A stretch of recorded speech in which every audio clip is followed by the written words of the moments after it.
Hey, what's going on YouTube? This is your man Jay. Thank you for checking out my channel. Today we're going to be talking about a little bit of cosplay and a little bit of airsoft.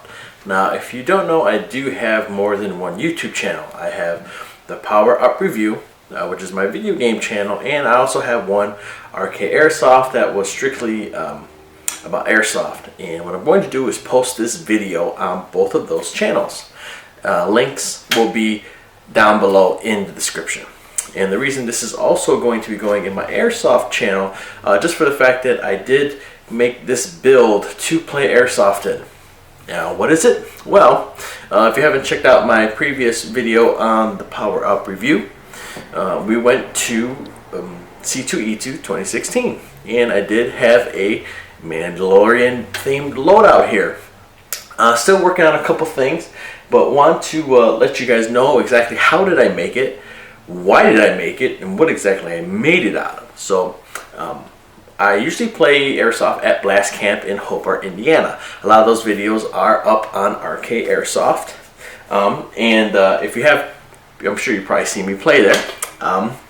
At the G.I. Joe game, I did make a Alley Viper loadout. And this is the only piece that I kept of it, because due to the paint and stuff, it started cracking and I wasn't happy with it. But this is made out of floor mats. And C2E2 was coming up, and it's something that I've been really wanting to do for a while. I figured, why not test it out and make this new armor. So this new armor here, let's start with the helmet. This helmet and these pieces are made of plastic. Now this plastic you can get anywhere, and what it is one of these Brute Rubbermaid trash barrels, storage barrels, whatever you want to do. And I think this was 30 bucks. And as you see, first what I did is I made my templates out of paper and traced them onto cardboard. And then cut out the cardboard. And the cardboard was the actual templates that I used to put on the trash can, and I cut it out with a Dremel tool and a cutting bit on the Dremel tool. If you're going to make a project like this, definitely helps to have a Dremel. If you're doing any type of cosplay or any type of crafting stuff, Dremels are awesome. I found one at Goodwill. So maybe you'll get lucky and find them at Goodwill, but I found this one at Goodwill for 12 bucks.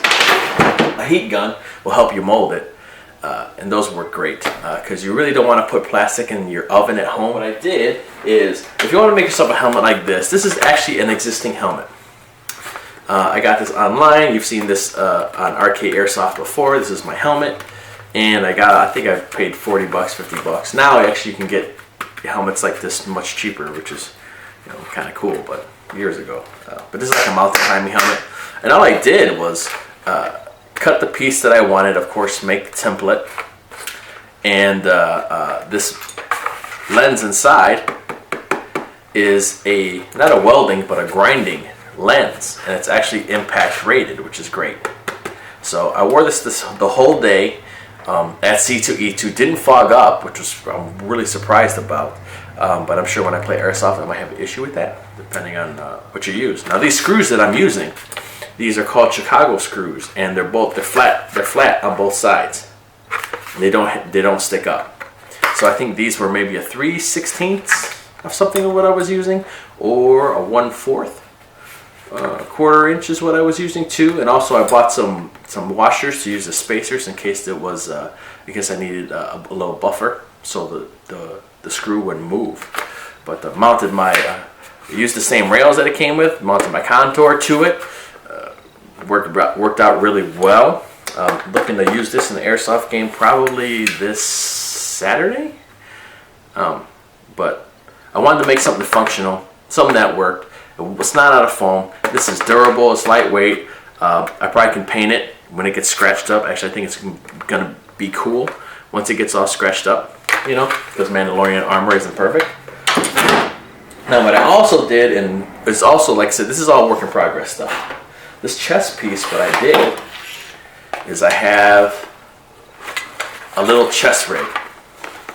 And what I did is I dropped that chest rig down and attached this chest piece to the straps, to the existing straps. So I could pull off this chest piece and put it on something else. I also want to, there is no back piece to this, so I also would like to add a back piece. And then, these are shoulder pieces that I did, which I will have to modify, make some kind of shoulder padding here so that I can attach a little bit of a nylon strap to the actual shoulder piece. So that's the idea. But it worked all day. You know, I wore it all day at C2E2. It worked great. This is all just nylon weave, like nylon straps, and then these buckles you get at Menards, or if you know what kind they are, you can get a bunch of these at Home Depot. This is still a work in progress. What I'm going to do is post some more stuff. I've been watching a lot of cosplay and more. I like more of the fabrication stuff. So I think I'm going to do maybe some not necessarily tutorials, but I'm going to try stuff that I've seen on YouTube. Tell you guys where I got it from. Try it, see if it works. Maybe I'm doing something wrong. Maybe we could learn together. Maybe we can help each other out, and just add some more dimension to the other channels. Again, I'm going to keep the RK Airsoft strictly airsoft, but I think this kind of fits in that realm. I had a good time, especially at Blast Camp, because they do themed events, and so it's always cool to dress up and just have a good time. So, but this is my Mandalorian themed loadout. Very simple. I put everything together probably about 2 weeks, but now that I have the templates and everything, you can always use them as much as you like. As long as like I said, I would recommend making them out of cardboard. That way the paper won't tear and they will last you longer. So hope you enjoyed this little video. This is Jay. Thank you guys for watching, and as always, take it easy.